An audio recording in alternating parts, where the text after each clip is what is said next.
Crime की इस घटना ने मां की ममता का गला घोंट दिया। न सिर्फ मां की ममता, बल्कि पति पत्नी के रिश्तों को भी तार तार कर दिया। उस भरोसे को भी खत्म कर दिया जिसकी बुनियाद में कभी 7 फेरे लिए थे। जिस पर परिवार को संवारने की जिम्मेदारी थी, उसी ने जिंदगी उजाड़ दी। जिसके साथ 7 जन्मों का साथ निभाने का वचन लिया था, उसी का ऑनलाइन शुरू हुए एक नए रिश्ते ने खात्मा कर दिया। आज क्राइम की कहानी में गोरखपुर की ऐसी मर्डर मिस्ट्री जिसकी जांच के लिए सीएम ऑफिस से फोन आ गया था। तो नमस्कार साथियों, मेरा नाम सुरेंद्र और आप देख रहे हैं world crime story YouTube channel. फिर मैं आपके साथ हाजिर हूं क्राइम की एक नई घटना के साथ। क्राइम की यह सनसनीखेज घटना उत्तर प्रदेश के गोरखपुर की है। उस समय कड़कड़ाती ठंड पड़ रही थी, घना कोहरा था। उस दिन तारीख थी 20 जनवरी 2016। आधी रात में पिता और मासूम बेटे का कत्ल हो जाता है। जिस कमरे में डबल मर्डर हुए, वहां कंस्ट्रक्शन का काम भी चल रहा था। कमरे का सामान बिखरा हुआ था, इसलिए पहली नजर में यही लगा कि लूटपाट के इरादे से दोनों हत्याएं हुई हैं। जिस डॉक्टर की हत्या हुई, उनकी पत्नी दूसरे सो रही थीं। उन्हें इस बात की जानकारी नहीं हुई। वो सुबह जब उठीं तो उनके कमरे के दरवाजे की कुंडी बाहर से बंद थी। 21 जनवरी की सुबह करीब 8 बजे के आसपास कंस्ट्रक्शन का काम करने वाले मजदूर वहां पहुंचे। मजदूरों ने जब डॉक्टर को आवाज लगाई, तब दूसरी तरफ से उनकी पत्नी ने भी दूसरे कमरे से आवाज लगाई। इसके बाद मजदूरों ने उस दरवाजे को खोला जिसमें डॉक्टर की पत्नी थी। फिर सभी लोग दूसरे कमरे में दाखिल हुए तो वहां खून और 2 लाश देखकर सन्न रह गए। इसकी जानकारी पुलिस को दी गई, जिसके बाद पूरे मामले की जांच शुरू हुई। जिनका कत्ल हुआ उनका नाम ओम प्रकाश यादव था, पेशे से आंखों के डॉक्टर। बेटे शिवा की उम्र उस समय 4 साल थी। इनका परिवार गोरखपुर के शाहपुर एरिया की अशोक नगर कॉलोनी में रहता था। ओम प्रकाश की पत्नी का नाम अर्चना यादव। घटना से कुछ महीने पहले से ही पति पत्नी में थोड़ा मनमुटाव था, इसीलिए दोनों अलग अलग कमरे में सोते थे। घटना वाली रात यानी 20 जनवरी को अशोकनगर कॉलोनी में एक शादी की पार्टी थी। उसी पार्टी में ओम प्रकाश अपने बेटे शिवा के साथ गए थे, लेकिन नाराज पत्नी अर्चना नहीं गई थी। रात करीब 10 बजे दोनों पिता और बेटे घर लौटे, फिर दूसरे कमरे में जाकर सो गए थे। इसके बाद सुबह दोनों की लाश मिली थी। अब अर्चना के कमरे की कुंडी बाहर से बंद थी और जिस कमरे में हत्या हुई थी उसमें सामान बिखरा हुआ था। इसलिए शक यही हुआ कि बदमाशों ने लूट के इरादे से ये हत्या की है। इस घटना में ओम प्रकाश की मां बागेश्वरी देवी की शिकायत पर गोरखपुर पुलिस ने हत्या और लूट की एफआईआर दर्ज की और जांच शुरू की। इधर अर्चना के पिता दीपचंद पीएसी में तैनात थे। उस समय सीएम सुरक्षा में तैनात थी। ड्यूटी लखनऊ में मुख्यमंत्री आवास पर थी। इसलिए जैसे ही इस घटना की जानकारी अर्चना के पिता को हुई, उन्होंने तुरंत सीएम ऑफिस से ही अपने बेटी के पति और बेटे के कातिल का पता लगवाने के लिए गोरखपुर के एसएसपी को फोन करवाया। सीएम ऑफिस से फोन आते ही पुलिस विभाग में हड़कंप मच गया। आनन फानन में उस समय के एसएसपी आईपीएस अधिकारी लव कुमार समेत तमाम अधिकारी और फॉरेंसिक टीम मौके पर पहुंची। अब छानबीन शुरू हुई। परिवार के लोगों से पूछताछ जानकारी ली जाने लगी। ओम प्रकाश की पत्नी बार बार बेटे और पति की मौत पर रो रही थी। चूंकि सीएम ऑफिस से फोन भी आ चुका, इसलिए पुलिस अधिकारी अर्चना से कुछ पूछने की हिम्मत भी नहीं जुटा पा रहे थे। लेकिन रात में क्या हुआ, हत्या के दौरान क्या कोई आवाज सुनाई दी थी या नहीं, ये भी पूछना जरूरी था। लेकिन पत्नी बात करने को तैयार नहीं थी, बार बार बस रोए जा रही थी। इस घटना में पुलिस को ये नहीं समझ आ रहा था कि अगर बदमाश लूट के इरादे से घर में आए थे तो उन्होंने इतनी बेरहमी से डॉक्टर की हत्या क्यों की। ओम प्रकाश की हत्या कर भी डाली तो बच्चे को क्यों मारा, क्योंकि लुटेरों के सामने बच्चा क्या कर सकता था, विरोध भी नहीं कर सकता था। ऐसे में एक ही बात बचती थी कि बच्चा लुटेरों को पहचानता हो। ऐसे में घर में काम करने वाले मजदूरों पर ही हत्या करने का शक था, क्योंकि वही दिन में वहां हो रहे कंस्ट्रक्शन का काम कर रहे थे। लिहाजा पुलिस ने काम करने वाले मजदूरों और ठेकेदारों से भी पूछताछ की, लेकिन कोई सुराग नहीं मिला। इसके बाद पुलिस ने ओम प्रकाश के पुराने इतिहास को खंगालना शुरू किया। तब उनकी मां ने पूरी जानकारी दी थी। मां बागेश्वरी देवी ने बताया कि बेटे ओम प्रकाश की ये दूसरी शादी थी। इससे पहले साल 2007 में ओम प्रकाश शादी सिंगापुर में रहने वाली लड़की से हुई थी। हालांकि परिवार पहले गोरखपुर में ही रहता था, लेकिन यह शादी ज्यादा दिन नहीं चली, क्योंकि सिंगापुर में पढ़ी लिखी लड़की को यहां घुटन सी हो रही थी। इसलिए 6 महीने बाद ही वो सिंगापुर लौट गई और वहां बैंक में नौकरी करने लगी थी। इसके बाद दोनों में तलाक हो गया, तो फिर से ओम प्रकाश की शादी की तैयारी शुरू हुई। 6 महीने में ही शादी टूट गई थी। फिर भी परिवार के लोग तलाकशुदा के बजाय नई लड़की से शादी करना चाहते थे। इधर ओम प्रकाश की डॉक्टरी भी अच्छी चलती थी। ओम प्रकाश के बड़े भाई राजकुमार यूपी पुलिस में इंस्पेक्टर थे।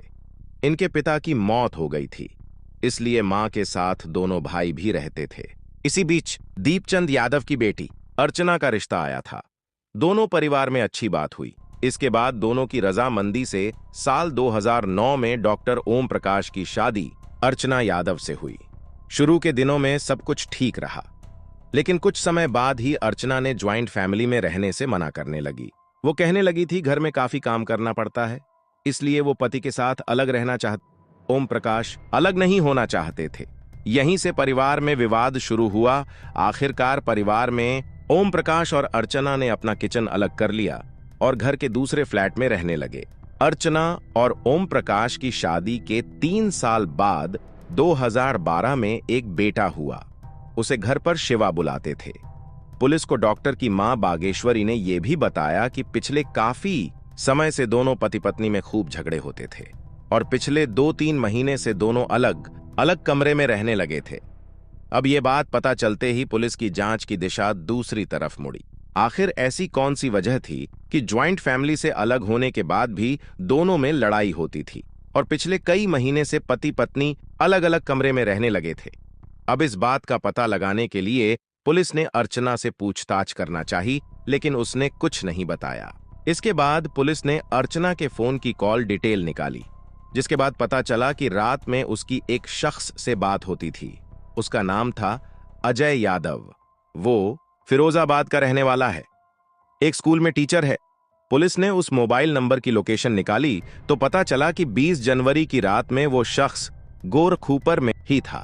बस क्या था, पुलिस ने उसकी तलाश शुरू की। इसके बाद उसे हिरासत में ले लिया गया।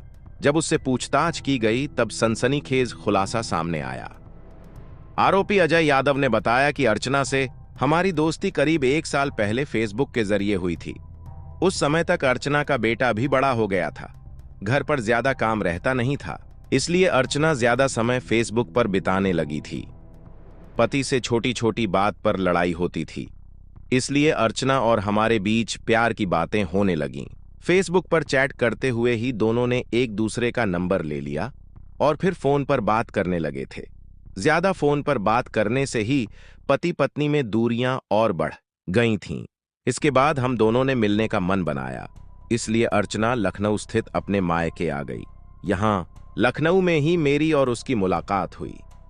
हम दोनों कई बार होटल में मिले और दोनों में फिजिकल रिलेशन भी बन गए। इसके बाद जब अर्चना गोरखपुर अपने ससुराल लौट गई, तब वहां भी वो मुझे दूर का रिश्तेदार बताकर घर बुला लेती थी। गोरखपुर में भी वो 2 बार आकर अर्चना से मिल चुका है। अब दोनों का रिश्ता ऐसा हो गया था कि अर्चना हमेशा के लिए मेरे साथ ही रहना चाहती थी। इसलिए फोन पर बात करते हुए बताया कि 20 जनवरी की रात में पास में ही किसी की मैरिज एनिवर्सरी है। रात में उसके पति वहां जाएंगे और जब लौट कर आएंगे तभी सोते समय उनकी हत्या कर देंगे।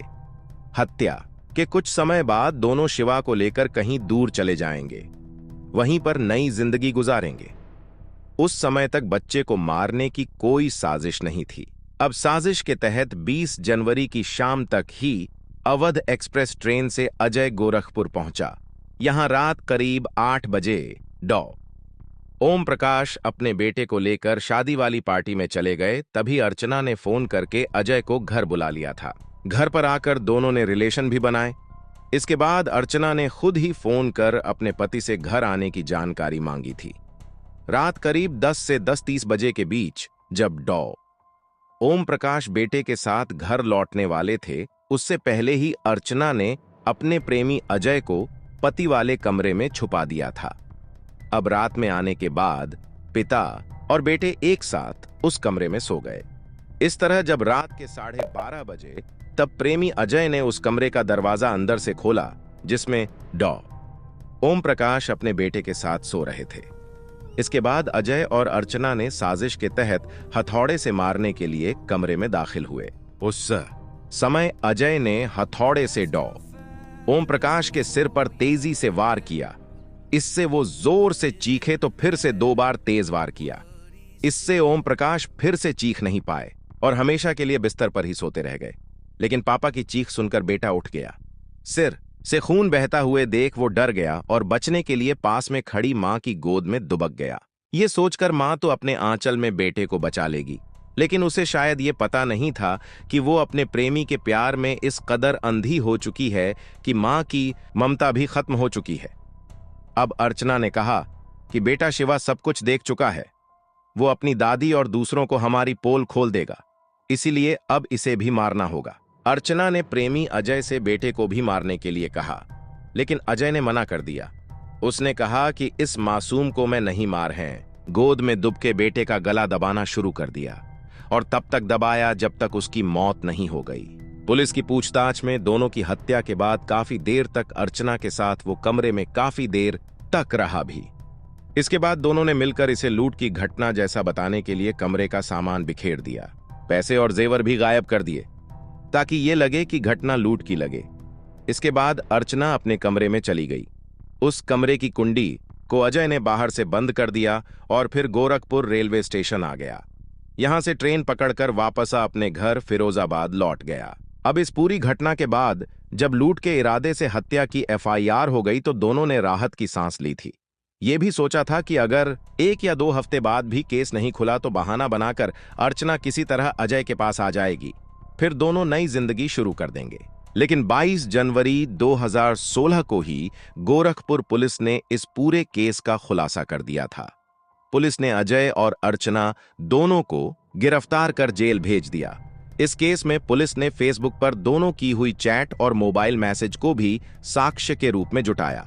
इस केस में 17 अक्टूबर 2020 को गोरखपुर की अदालत ने अर्चना यादव और अजय यादव को दोषी साबित करते हुए उम्र कैद की सजा सुनाई थी। दोनों अभी जेल में सजा काट रहे हैं। बताया जाता है कि अभी भी अर्चना को अपने किए पर कोई पछतावा नहीं है। जेल में महिला कैदियों ने जब बेटे की हत्या को लेकर सवाल पूछे तो उसने कहा था कि मैंने उसे पैदा किया था और मैंने उसे मार डाला, इसमें तुम्हारा क्या। ये सुनकर जेल की महिला कैदियों ने उसकी पिटाई भी कर दी थी। इसके अलावा जेल प्रशासन से कई बार अर्चना ने पुरुष बैरक में बंद अजय से मिलने की गुहार लगा चुकी है, लेकिन दोनों में कानूनी तौर पर शादी नहीं होने की वजह से जेल प्रशासन उन्हें मिलने की अनुमति नहीं देता है।